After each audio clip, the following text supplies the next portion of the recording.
अब हम दूसरी टाइप पढ़ते हैं sp2 हाइब्रिडाइजेशन। sp2 हाइब्रिडाइजेशन में अगर अभी आपने मुझे बताना है, sp2 हाइब्रिडाइजेशन में अगर हम देखें तो हमारे पास एक s इन्वॉल्व है और कितने p इन्वॉल्व है, 2 p इन्वॉल्व है। इस हाइब्रिडाइजेशन को कहा जाता है sp2 हाइब्रिडाइजेशन, जिसमें आपके पास क्या हो, जब एक s और 2 p एटॉमिक ऑर्बिटल इंटरमिक्स होके, अब देखिए कितने एटॉमिक ऑर्बिटल मिक्स हो रहे हैं, एक s और 2 p मिक्स हो रहे हैं, तो ये एटॉमिक ऑर्बिटल है। तो हाइब्रिड ऑर्बिटल कितने बनेंगे, 3 बनेंगे, क्योंकि 3 एटॉमिक ऑर्बिटल मिक्स हो रहे हैं, तो 3 हाइब्रिड ऑर्बिटल बनेंगे। इन s की एनर्जी क्या थी, डिफरेंट, p की एनर्जी डिफरेंट है, शेप इनकी डिफरेंट है, लेकिन ये जब इंटरमिक्स होकर हाइब्रिड ऑर्बिटल बनाएंगे तो इनकी bond energy same, bond energy, bond length और शेप, ये तीनों चीज़ें क्या हो जाएंगी, सेम हो जाएंगी। तो ऐसी हाइब्रिडाइजेशन को क्या कहा जाता है, sp2 हाइब्रिडाइजेशन कहा जाता है, जिसमें एक s और 2 p एटॉमिक ऑर्बिटल इन्वॉल्व हो। अगर इसकी एग्जांपल की तरफ आ जाते हैं तो इसकी एग्जांपल है ethene, CH2 double bond to CH2। अगर ये ज़्यादा बेहतर है अगर इसको ओपन स्ट्रक्चर में लिखा जाए ऐसे, CH2 CH2। अब इथीन में हमने sp2 हाइब्रिडाइजेशन को एक्सप्लेन करना है, तो इसकी अगर मैं सबसे पहले हम क्या करते हैं, इलेक्ट्रॉनिक कन्फिग्रेशन ले लेते हैं। कार्बन का एटॉमिक नंबर पता है क्या है, 6। कार्बन का एटॉमिक नंबर 6 है, तो इसकी हो जाएगी 1s2। अब यहाँ पे देखिए इसके ऊपर मैंने ये स्टीरिक लगा दिया, स्टीरिक साइन, इसका मतलब है मैं एक्साइटेड स्टेट लिख रही हूँ डायरेक्ट, तो ये हो जाएगा 2s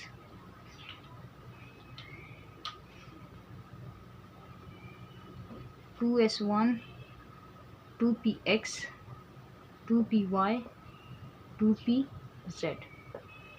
2 कार्बन इन्वॉल्व है, एक कार्बन की इलेक्ट्रॉनिक कन्फिग्रेशन यह है, दूसरे कार्बन की भी लिख लेती हूँ, इसी तरीके से होगी उस कार्बन की भी electronic configuration 1s2 2s1 2px 2py 2pz। एक एक इलेक्ट्रॉन है, ओके। अच्छा, यहाँ पे एक बहुत ही इम्पोर्टेंट चीज़ जो मैं डिस्कस करना चाहती हूँ वो ये है कि हाइब्रिडाइजेशन जो होता है उसमें ये चीज़ आप नोट कर लें, नोट मैं यहाँ लिख भी लेती हूँ नोट। हाइब्रिडाइजेशन में पाई बॉन्ड कभी भी इन्वॉल्व नहीं होते, पाई बॉन्ड नेवर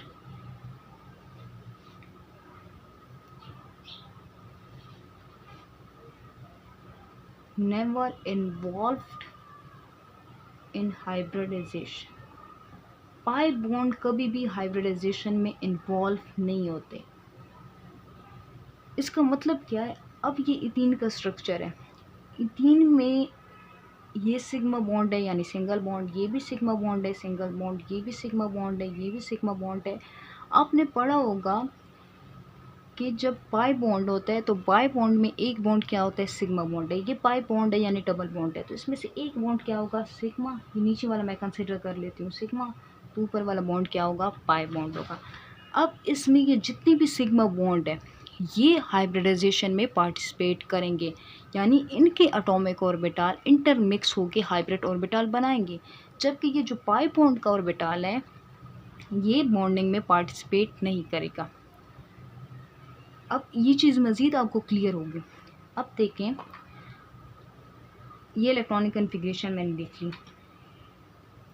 अब देखें कार्बन एक बॉन्ड किसके साथ बना रहा है, हाइड्रोजन के साथ। यहाँ देखें तो ये S जो है 1s2 है, तो ये तो बॉन्डिंग में बिल्कुल पार्टिसिपेट नहीं कर रहा, कम्प्लीटली फिल्ड है, और ना ही कम्प्लीटली फिल्ड भी है और वैलेंस शेल भी नहीं है। यहाँ से हमारे पास बॉन्डिंग स्टार्ट हो जाती है, इसमें हाफ फिल्ड है, बॉन्डिंग में पार्टिसिपेट कर रहा है। कार्बन का बॉन्ड किसके साथ बन रहा है, हाइड्रोजन के साथ।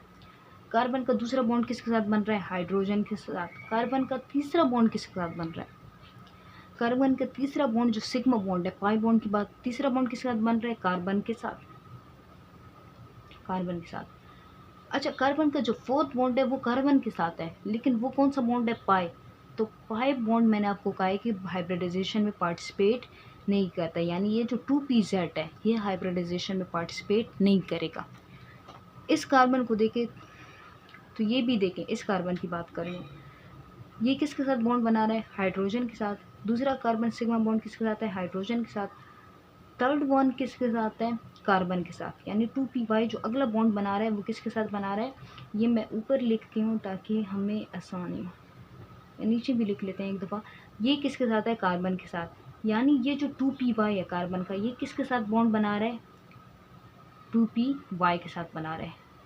2px क्या बना रहा है, हाइड्रोजन के साथ, 2s किसके साथ बना रहा है, हाइड्रोजन के साथ, इस कार्बन, ये 2s हाइड्रोजन के साथ, 2pxy 2py और 2py, क्योंकि कार्बन का कार्बन के साथ बॉन्ड है, ये आपस में बॉन्ड बना रहे हैं। इस कार्बन का 2pz रह गया, ये भी 2pz रह गया, लेकिन ये आपस में बॉन्ड बनाएंगे, मैं बॉन्ड करें, लेकिन ये हाइब्रिड नहीं होंगे। हाइब्रिडाइजेशन में ये क्या करेंगे, पार्टिसिपेट नहीं करेंगे। हाइब्रिडाइजेशन में कितने बॉन्ड पार्टिसिपेट करेंगे, सिर्फ वो ऑर्बिटल पार्टिसिपेट करेंगे जो कि क्या है, सिग्मा बॉन्ड बना रहे हैं। तो सिग्मा बॉन्ड कितने बना रहे हैं, एस सिग्मा बॉन्ड बना रहा है, px बना रहा है, py बना रहा है, यानी एक s और कितने p 1 2 2 p इन्वॉल्व है। तो ये कौन सी हाइब्रिडाइजेशन बन रही है, sp2। कितने एटॉमिक ऑर्बिटल इन्वॉल्व है, 3 एटॉमिक ऑर्बिटल इन्वॉल्व है, तो ये कितने हाइब्रिड बनेंगे, 3 sp2 बनेंगे। देखिए 2pz के पास एक हाफ फिल्ड है, ये 2pz भी है, ये आपस में क्या करेंगे, बॉन्ड बनाएंगे, लेकिन यहाँ पे पाई बॉन्ड है, तो पाई बॉन्ड जहाँ पे भी बनेगा वो वाला ऑर्बिटल हाइब्रिडाइजेशन में पार्टिसिपेट नहीं करेगा। अच्छा, अगर आपके माइंड में कन्फ्यूजन है कि नहीं 2py भी तो ले सकते हैं, तो आपकी मर्जी, आप 2pz का कार्बन और कार्बन का सिंगल बॉन्ड बना लें, 2py जो है उसे अनहाइब्रिड रहने दें, इट डजेंट मैटर। लेकिन एक सीक्वेंस वाइज हमारे थे तो ये बेहतर था कि 2py को सिग्मा बॉन्ड में लिया जाता, हाइब्रिडाइजेशन में कंसिडर किया जाता। तो ये 2pz क्या है, ये हाइब्रिडाइजेशन में पार्टिसिपेट नहीं करेगा। अब क्या होगा, कितने sp2 बन रहे हैं, 3 sp2 बन रहे हैं, 3 sp2 बन रहे हैं। एक sp2 देखें जो आपका यहाँ स्ट्रक्चर है उसी के अकॉर्डिंग बनाए, ये रहा एक sp2, ये रहा दूसरा sp2, ये रहा तीसरा sp2, 3 sp2 थे। यहाँ पे अगला जो कार्बन है हमारा, इसका एक sp2, दूसरा sp2, और ये रहा इसका तीसरा sp2। जब ये इस कार्बन का ऑर्बिटल इस कार्बन के साथ ओवरलैप करेगा तो कौन सा बॉन्ड बनेगा, सिग्मा। इस कार्बन का ऑर्बिटल जब हाइड्रोजन के साथ ओवरलैप करेगा, हाइड्रोजन के 1s के साथ, तो कौन सा बॉन्ड बनेगा, सिग्मा।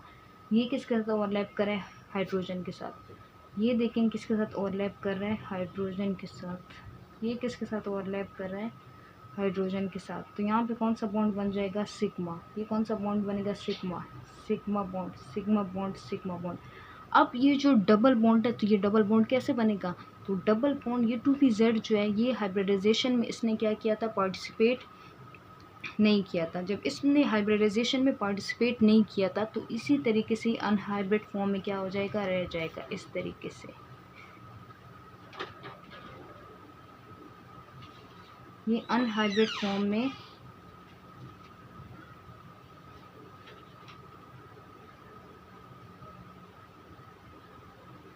इस तरीके से ये अनहाइब्रिड फॉर्म में रह जाएगा। ये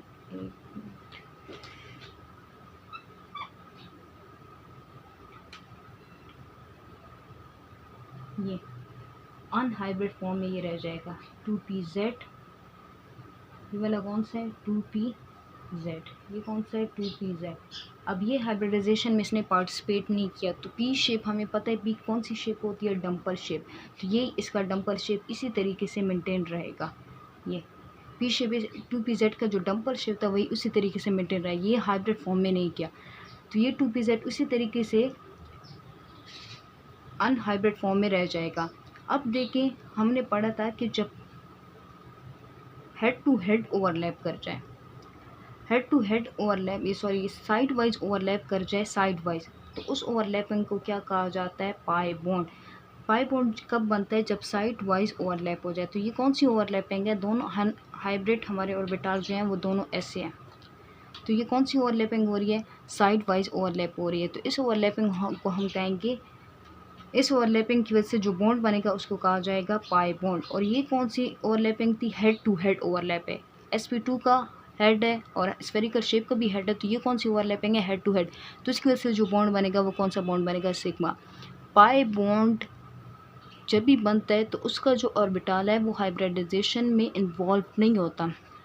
अब आपको इसका रीज़न भी समझ में आ गया क्यों इन्वॉल्व नहीं होता, क्योंकि अगर ये भी बॉन्डिंग में इन्वॉल्व हो हाइब्रिडाइजेशन में इन्वॉल्व हो जाता, हाइब्रिडाइजेशन में अगर ये इन्वॉल्व हो जाता तब ये अनहाइब्रिडाइज इस फॉर्म में ना रहता, ये किस में चला जाता था, हाइब्रिड फॉर्म में। और जब ये हाइब्रिड फॉर्म में चला जाता था तो उसकी जो ओवरलैपिंग होती वो कौन सी ओवरलैपिंग होती, हेड टू हेड। और हेड टू हेड ओवरलैपिंग की वजह से कौन सा बॉन्ड बनता है, सिग्मा। तो हमेशा तो हमारे पास फिर सिग्मा बॉन्ड बनता है, तो पाई बॉन्ड बनाने के लिए उस ऑर्बिटल को हाइब्रिडाइजेशन में पार्टिसिपेट नहीं करना होता। हाइब्रिडाइजेशन में पार्टिसिपेट नहीं करेगा तो वो अपने अनहाइब्रिडाइज फॉर्म में रहेगा, यानी वहाँ पे पाई बॉन्ड और हेड टू हेड ओवरलैपिंग की चांसेस साइड वाइज ओवरलैपिंग के चांसेस होंगे, साइड वाइज ओवरलैपिंग होगी तभी तो हमारे पास कौन सा बॉन्ड बनेगा, पाई बॉन्ड बनेगा। अब इसके कुछ इंपॉर्टेंट पॉइंट की तरफ आ जाते हैं। sp2 में जो s करेक्टर है वो है 33%, 33.33%, जबकि p करेक्टर है 66.67%, क्योंकि p यहाँ पे दो इन्वॉल्व है जबकि s क्या है एक इन्वॉल्व है, तो 33% s का करेक्टर बढ़ गया। दूसरा ये है कि यहाँ पे जो इथीन है इसमें हमारे पास जो बॉन्ड एंगल बनता है वो बनता है 120 डिग्री, बॉन्ड एंगल जो बनता है 120 डिग्री। और इसकी ये क्या हमारे पास है, ये वन प्लेन में होता है। वन प्लेन में होने का क्या मतलब है कि ये जैसे आपको यहाँ पे इसका स्ट्रक्चर नज़र आ रहा है, बोर्ड पे भी बिल्कुल ये ऐसे है कि ये आपके पास